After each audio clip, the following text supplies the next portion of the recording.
Step इहो ई आहे त मटियारी ज़िले जा जेके ऑयल एंड गैस जा जेके पैसा आहिनि उहे डिप्टी कमिश्नर पुराणो जेको ख़र्च करण लाइ तयारु कोन हो ऐं ज़ाहिर नानी वेड़ करण मूड में हो, पर असां उनखे रोक जे लाइ हाणे पिटिशनूं दाख़िल कंदासीं।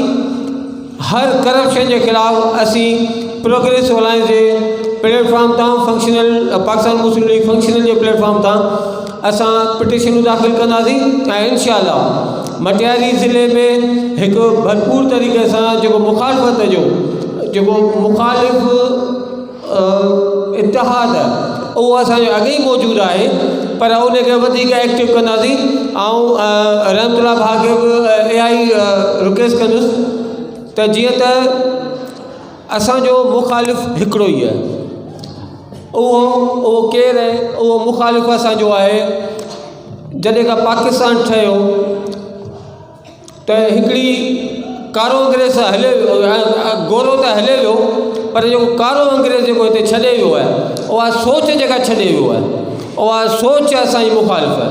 असां उन जा मुखालिफ़ आहियूं। असां न कंहिं फ़र्द जा मुखालिफ़ आहियूं, न को फ़र्दनि में एॾी ताक़त आहे जो असांजी मुखालिफ़त सही सघनि।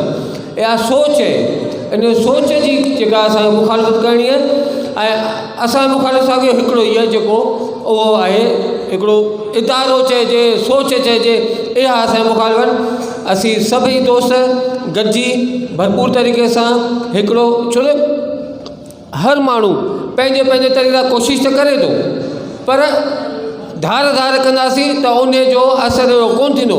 पर जे असीं गॾिजी बीहंदासीं इंशाअल्लाह मटियारी में जेका तब्दीली आहे, जेका हिकटी लॻी पई आहे, कमदार त तव्हां वॾो थो चए हिकिड़ो दोस्ती जो कमदार, हीअ कमदार न कमदारनि जा कारावा आहिनि, हीअ उन्हनि खां बि वेल आहिनि जेके हिन वक़्तु जेके ऑफिसुनि में वेठा आहिनि उहे कमदारियूं कनि था या जेके कनि था।